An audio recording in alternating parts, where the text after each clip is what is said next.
जानती हो, मैं जन्म से लड़की नहीं हूँ। जब मुझे डॉक्टर को दिखाया गया तो उन्होंने बताया कि मेरा शरीर तो लड़कों की तरह है, लेकिन अंदर से मैं पूरी तरह लड़की हूँ। तुम मुझे किन्नर कह सकती हो। हे भगवान, ये मैं क्या सुन रही हूँ? सुहाना और उज्ज्वला अपनी सहेली मधुलिका की शादी में आई हुई थी। नाच गाने का माहौल था। उज्ज्वला सफेद रंग के लहंगे में बहुत ही खूबसूरत नजर आ रही थी। अचानक उसके पास एक लड़का आया और बोला, मेरा नाम विनय है, आप बहुत अच्छा डांस करती हैं। आपका डांस देखकर मैं तो आपका दीवाना ही हो गया हूँ। ये क्या बकवास है? आपको लड़कियों से बात करने की तमीज नहीं? आई एम सॉरी अगर आपको बुरा लगा हो तो, लेकिन मैं बात को घुमा फिरा कर कहने वाला आदमी नहीं हूँ। मुझे समझ में नहीं आया आप कहना क्या चाहते हैं, और आखिर आप हैं कौन? ये हुआ ना सही सवाल। मैं मधुलिका का भाई हूँ और आज ही शादी अटेंड करने इंग्लैंड से आया हूँ। हु केयर्स आप कहाँ से आए हैं? आप मधुलिका का नाम लेकर हमारे साथ फ्लर्ट नहीं कर सकते। सुहाना वहाँ जाती है और विनय को देखकर बोलती है, हाय विनय, तुम कब आए? मैं तो कब से तुम्ही को ढूंढ रही थी और तुम यहाँ हो। अरे अपनी सहेली से मेरा परिचय तो करवा दो, वो कब से मुझे फ्लर्ट समझकर डांट रही है। तभी मधुलिका दुल्हन के रूप में बाहर आती है और सभी लोग जयमाल के लिए स्टेज की तरफ चले जाते हैं। विनय सुहाना से पूछता है, अरे सुहाना, ये तुम्हारी कौन सी सहेली है? पहले तो कभी नहीं देखा इसे। क्यों विनय भैया, लगता है आपका इस पर दिल आ गया। वो है ही ऐसी। अभी कुछ दिन पहले ही हमारी दोस्ती हुई। कॉलेज के डांस कंपटीशन में फर्स्ट आई है। ये अनाथ है और मेरे साथ हॉस्टल में रहती है। विनय उज्ज्वला की तरफ देखते हुए सुहाना से कहता है, देख सुहाना, तेरी सहेली पर मेरा दिल आ गया है और तुम दोनों को तो ये पहले से ही पसंद है। अब बस इसके साथ मेरी दोस्ती करा दे, आगे की जिम्मेदारी मेरी। शादी के बाद उज्ज्वला और सुहाना वापस हॉस्टल आ जाती हैं। ना जाने मधुलिका का भाई कैसा है, उसे मेरा फोन नंबर कैसे पता चल गया। जब से हॉस्टल आई हूँ लगातार मुझे मैसेज कर रहा है। किस्मत वाली है तू कि उसने तेरी तरफ देखा। शहर की सारी लड़कियां उसके पीछे पड़ी हैं, लेकिन शायद तुझे पसंद करता हो। तेरा क्या ख्याल है, तुझे कैसे लगा? सुहाना, मेरी जिंदगी का मकसद बिल्कुल अलग है। मैं डांस की दुनिया में नाम कमाना चाहती हूँ। शादी ब्याह करना, घर बसाना, ये सब मेरे बस की बात नहीं है। तो फिर तू उससे डायरेक्ट बात कर ले, उसे बता दे कि तू इंटरेस्टेड नहीं है।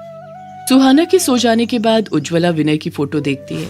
उसकी आंखों से आंसू बहने लगते हैं और वो मन ही मन सोचने लगती है, विनय, मैं जानती हूँ कि तुम एक बहुत अच्छे लड़के हो, पर हम दोनों का साथ नहीं हो सकता।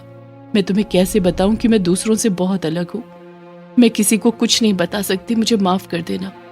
उज्ज्वला विनय की फोटो को देखकर सोच रही होती है कि अचानक उसका मैसेज आ जाता है, आखिर तुम मुझसे बात क्यों नहीं करना चाहती हो? आखिर मुझ में क्या कमी है? तुम्हारे अंदर कोई भी कमी नहीं है, कमी मुझ में है। बस इससे ज्यादा मुझे कुछ मत पूछना।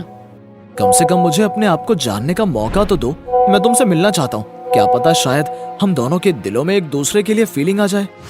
उज्ज्वला उससे मिलने को तैयार हो जाती है। दोनों एक पार्क में मिलते हैं। कैसी हो उज्ज्वला? और बताओ, लाइफ में क्या चल रहा है? ऐसा कुछ खास तो नहीं, पर मैं एक डांसिंग स्कूल खोलना चाहती हूँ। वाह, ये तो बहुत बढ़िया आइडिया है। मुझे भी इंडिया में पैसे इन्वेस्ट करने हैं। चलो तुम्हारे डांस स्कूल में ही 50% पार्टनर बन जाता हूँ। तुम सच कह रहे हो विनय? मैं पिछले कई दिनों से बैंक में चक्कर काट रही हूँ, लेकिन मेरा लोन ही अप्रूव नहीं हो रहा। अरे बाबा, सच कह रहा हूँ, और इसके बदले में तुमसे शादी करने के लिए दबाव भी नहीं डालूंगा, विश्वास करो मेरा। विनय डांस स्कूल खोलने के लिए उज्ज्वला की मदद करता है और उज्ज्वला बहुत अच्छा डांस स्कूल खोलती है। क्यों मैडम, तुम्हारा डांस स्कूल खुल गया, तुम्हारा सपना पूरा हो गया, अब तो खुश हो ना? ओह विनय, तुम नहीं जानते तुम मेरे लिए क्या हो। जब मेरे अपनों ने मेरा साथ छोड़ दिया तो तुमने मेरे लिए पूरी दुनिया बना दी। काश मैं अपनी पूरी जिंदगी तुम्हारे साथ गुजार सकती। उज्ज्वला, मेरे दिल का दरवाजा आज भी तुम्हारे लिए खुला है। विनय की बात सुनकर उज्ज्वला की आंखों में आंसू आ जाते हैं। उज्ज्वला के दिल में विनय के लिए फीलिंग आ जाती है। वो दोनों ज्यादातर समय साथ गुजारने लगते हैं। एक दिन अचानक उज्ज्वला बेहोश हो जाती है। विनय उसे डॉक्टर के पास ले जाता है। अरे क्या हुआ ऐसे? सब तो ठीक है ना? आप इन्हें जानते हैं डॉक्टर? हाँ, ये सेठ गिरधारी लाल का इकलौता बेटा अनुज है। डॉक्टर, ये आप क्या कह रहे हैं? आपको कोई गलत फहमी हुई है। डॉक्टर, ये उज्ज्वला है, ये अनाथ है और गर्ल्स हॉस्टल में रहती है। अपने खर्चे पूरे करने के लिए इसने जल्दी ही एक डांस स्कूल खोला है। लगता है आप नए आए हैं। अनुज का ऑपरेशन करके मैंने ही इसे उज्ज्वला बनाया है। लड़का होने के बाद भी लड़कियों जैसी हरकतें करने के कारण सेठ साहब ने इसे अपनी जायदाद से बेदखल कर दिया। डॉक्टर की बात सुनकर विनय वहां से चला जाता है। विनय उज्ज्वला से मिलने नहीं आता है तो उज्ज्वला सुहाना के पास जाती है। ओहो, आज मेरा ख्याल कैसे आ गया? विनय भैया ने तुम्हें छोड़ कैसे दिया? वो तो एक पल भी तुम्हारे बिना नहीं रहते। सुहाना, आज तुम्हें कुछ ऐसा बताने वाली हूँ जिसे सुनकर तुम हैरान हो जाओगे। हाँ सुहाना, जानती हो मैं जन्म से लड़की नहीं हूँ। मैं सेठ गिरधारी लाल का इकलौता बेटा अनुज हूँ। लेकिन बचपन से ही मुझे लड़कियों के कपड़े, लंबे बाल, नेल पॉलिश लगाना, मेकअप करना पसंद था। ये तुम क्या कह रही हो उज्ज्वला? मुझे तो कुछ भी समझ में नहीं आ रहा है। जब मुझे डॉक्टर को दिखाया गया तो उन्होंने बताया कि मेरा शरीर तो लड़कों की तरह है लेकिन अंदर से मैं पूरी तरह लड़की हूँ। तुम मुझे किन्नर कह सकती हो। हे भगवान, ये मैं क्या सुन रही हूँ? आखिरकार माता पिता से जिद करके इस शर्त पर कि मैं उनकी जायदाद से बेदखल कर दिया जाऊंगा, मेरा ऑपरेशन कराकर मुझे लड़की बना दिया गया और मैं घर छोड़कर हॉस्टल में आ गई। क्या ये सारी बातें भैया को पता है? शायद डॉक्टर साहब ने उसे सब कुछ बता दिया है। पिछले कई दिनों से मैंने उसकी शक्ल भी नहीं देखी है सुहाना। मैं अब उसके बिना नहीं जी सकती, प्लीज कुछ करो। उज्ज्वला की बात सुनकर सुहाना उज्ज्वला को कुछ समझाकर विनय के घर जाती है और वो देखकर हैरान हो जाती है कि विनय की दाढ़ी बढ़ी हुई होती है और वो लगातार शराब पी रहा होता है। भैया, मुझे आपसे बात करनी है। मुझे कोई बात नहीं करनी है, प्लीज मुझे अकेला छोड़ दो, मैं किसी से नहीं मिलना चाहता। भैया, आप उज्ज्वला से प्यार करते हैं तो फिर उससे मिलते क्यों नहीं है? प्लीज उसका नाम मेरे सामने मत लो, उसने मुझे धोखा दिया है। मैं किसी से प्यार नहीं करता, मैं किसी से प्यार कर ही नहीं सकता। भैया, उज्ज्वला ने आत्महत्या कर ली है, मैं आपको बताने आई हूँ।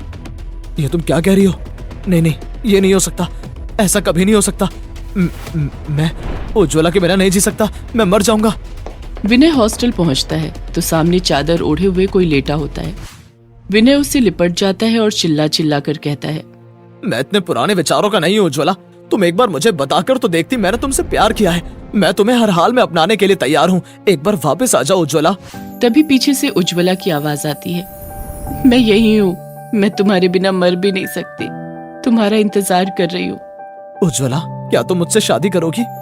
ओह विनय, मैं कब से तुम्हारे मुंह से ये सुनना चाहती थी।